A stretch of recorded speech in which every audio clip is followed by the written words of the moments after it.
My parent named me Alma. The name of the storyline. A mirror called Identity. The mirror arrived without a frame.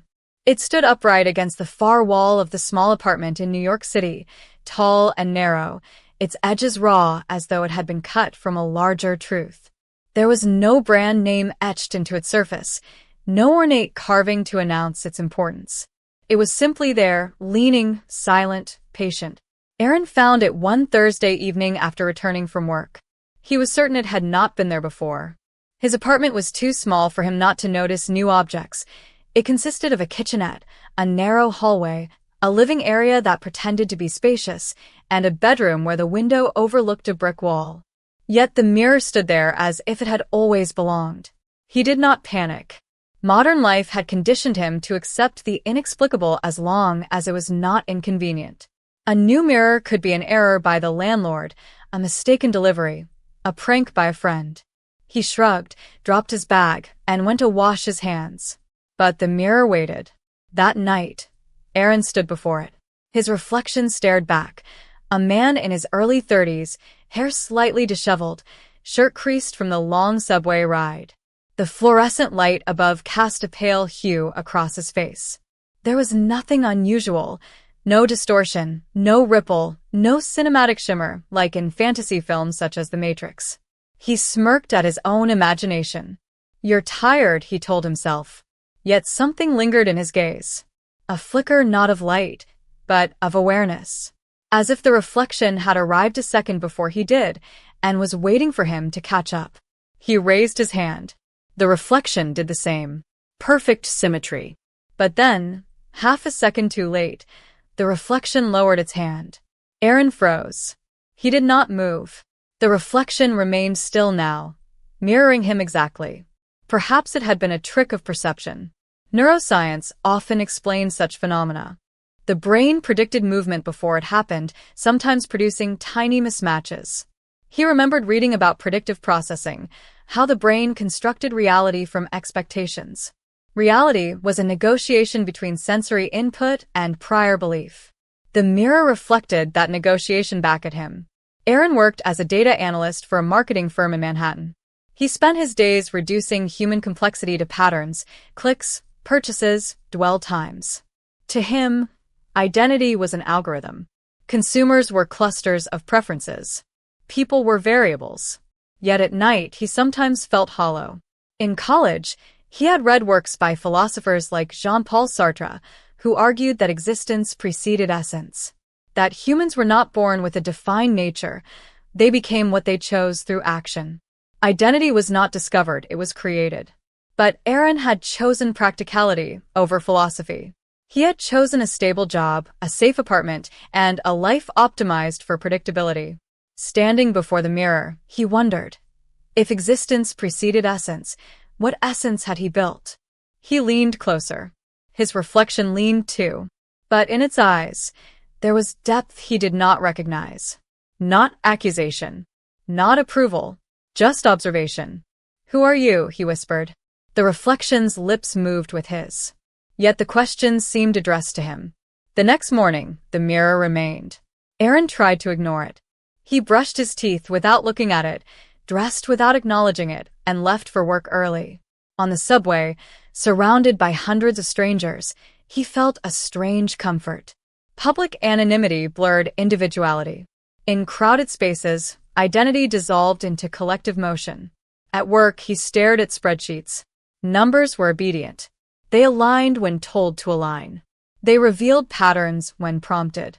During lunch, his colleague Maya asked, "You look tired. Everything okay?" "Just didn't sleep well." "Stress?" "Maybe." She shrugged. "We're all stressed. That's adulthood." He nodded. A simple explanation. Stress. Fatigue. Perception error. That night, he stood before the mirror again. This time, he studied his own face, as if it were data. He noticed faint lines near his eyes, the subtle tightening of his jaw. He tried to recall when those changes began. Memory is not a recording device. It is reconstructive. Psychologists have long argued that recollection reshapes itself each time it is accessed. The self you remember is not the self that was, it is the self your present mind needs. He remembered his childhood home. But did he remember it? Or did he remember photographs of it? He remembered his father's laughter. But did he remember the sound, or the idea of the sound? The mirror did not answer. Instead, something shifted. He blinked and saw a younger version of himself in the reflection. A boy of 12, holding a book, eyes wide with ambition. The apartment around him in the reflection had changed. It was no longer the New York studio, but a small bedroom painted blue. Posters on the wall. A desk cluttered with notebooks. Aaron stepped back. The mirror showed him as he had been. Not perfectly. The image flickered. It felt less like a supernatural portal and more like a cognitive overlay, a projection of memory into perception. Identity, he murmured, is layered. The boy in the mirror looked disappointed. Days passed. The mirror continued to shift.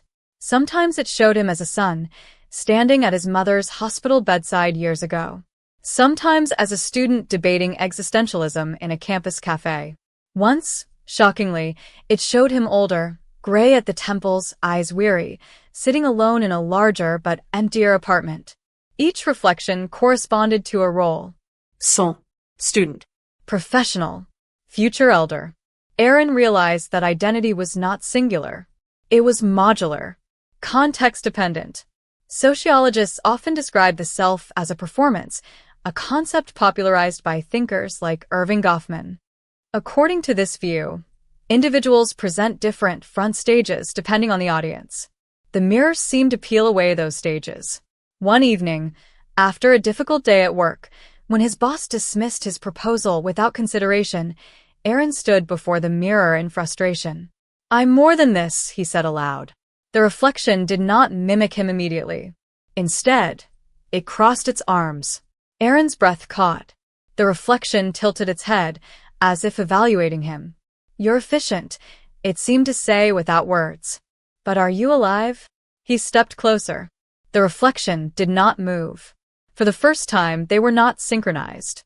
Sleep became elusive. Aaron began documenting his experiences in a notebook. He approached the mirror scientifically, recording time, emotional state, lighting conditions. He ruled out hallucination triggers, no drugs, no alcohol, stable health. Yet he did not tell anyone. He feared being pathologized. Modern psychiatry has names for experiences that diverge from consensus reality. But consensus reality itself is fragile. Entire cultures believe in invisible constructs, nations, currencies, social hierarchies that exist only because people collectively agree they do. If enough people acknowledged a mirror that reflected identity rather than appearance, would it become ordinary? One night, he placed his hand against the glass. It felt cool. In the reflection, the other Aaron hesitated, then placed his hand against his. But the palms did not align perfectly. There was a slight offset, as if their worlds were not entirely congruent. The reflection spoke. Not audibly. Its lips moved, and though no sound reached Aaron's ears, meaning formed in his mind. "You mistake stability for self." Aaron recoiled. "This isn't real," he said. The reflection's expression softened. "Reality," it seemed to reply, "is negotiated. You negotiate yourself daily." The mirror's surface rippled, and suddenly Aaron saw not a single figure, but dozens, each version representing a choice he had not taken. The artist who pursued painting instead of data. The traveler who left the country after college. The partner who committed to love instead of retreating into work. These were not ghosts. They were probabilities. Quantum theory often enters popular imagination through metaphors of branching realities, though physicists debate interpretations. Aaron did not need literal multiverses to understand the point. Identity was the collapse of possibility into action. He had collapsed into safety. Weeks passed. Aaron's conversations with the mirror became routine. He would stand before it each evening, and the reflection would respond, not always with opposition, but with inquiry. "Why did you stop writing?" it asked one night. "I was never good enough." According to whom? According to me. Or according to imagined judgment? He had no answer. The mirror began showing him subtle distortions of his present life. At work, he appeared smaller. In social settings, more distant. When he scrolled through social media, the reflection showed him fragmented into pixels. You outsource validation, it observed. That's human. Yes. But you confuse visibility with value. The mirror did not insult him. It revealed him. Aaron began noticing how often he curated himself, choosing words carefully, moderating opinions, aligning tastes with trends. Identity had become a brand. In a city like New York City, branding was survival. Standing out required strategy.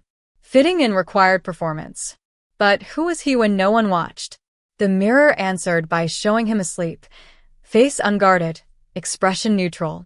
That, it suggested, is closest. The turning point came on a rainy Sunday. Aaron received an email. His proposal had been reassigned to another team. Months of work erased with polite corporate language. He stood before the mirror, anger surging. I did everything right, he said. The reflection remained calm. You did everything expected. What's the difference? Expectation is external. Rightness is internal. He punched the mirror. Glass cracked, but did not shatter. Blood welled from his knuckles. In the reflection, the other Aaron did not bleed. Instead, he looked at Aaron with profound sadness. You cannot break what shows you, the reflection said silently. Only what you avoid. Aaron slid to the floor, back against the wall, breathing hard. He realized then that the mirror was not altering reality. It was amplifying awareness. Aaron began making small changes. He enrolled in a weekend writing workshop. He declined extra projects at work that served only optics. He called old friends. He allowed himself to express disagreement without rehearsing approval. Each time he stood before the mirror, the reflection stabilized. The younger self no longer looked disappointed. The older self no longer looked alone. The multiplicity of potential selves did not vanish, but they aligned, like vectors pointing in a coherent direction. One evening, the reflection spoke clearly. Identity is not discovered in isolation. It is constructed through engagement. But construction requires authorship. Am I the author? Aaron asked. You are both author and editor, but not sole reader. He understood. Identity exists in the tension between self-perception and social recognition. Too much dependence on others dissolves autonomy. Too much isolation breeds delusion. The mirror had never been about magic. It had been about integration. One morning, Aaron woke to find the mirror gone. No charts. No trace. The wall stood bare. He felt no panic this time. He walked to the bathroom mirror, a smaller, ordinary one, and looked at himself. His reflection mirrored him perfectly. No delay. No distortion. Yet something had changed. He did not search for hidden movement. He did not question its autonomy. He simply observed. I am not fixed, he said quietly. The reflection agreed because he did. Months later, Aaron sat in a cafe, writing. He wrote about a man who found a mirror that reflected not his appearance, but his identity.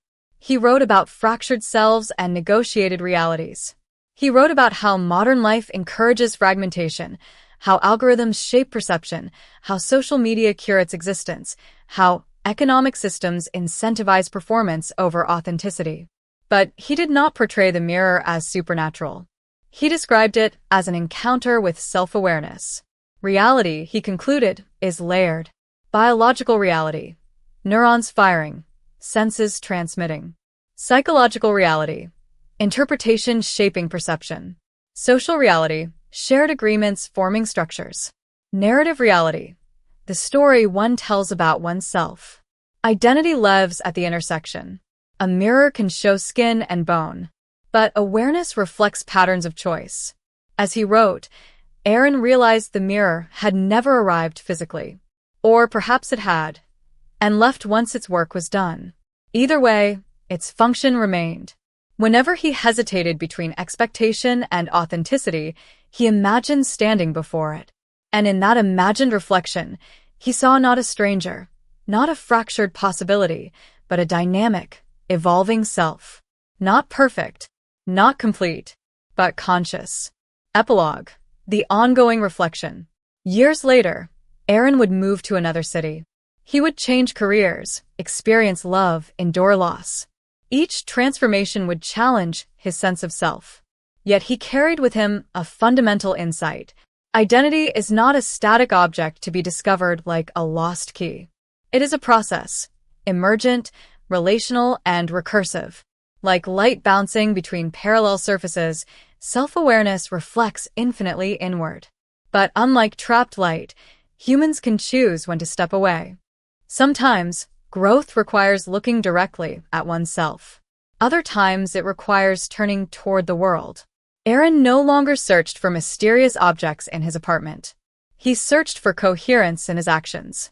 And in quiet moments, when the city noise softened and thought grew still, he could almost see, in any reflective surface, the faint outline of that first mirror. Not accusing, not judging, simply waiting. A mirror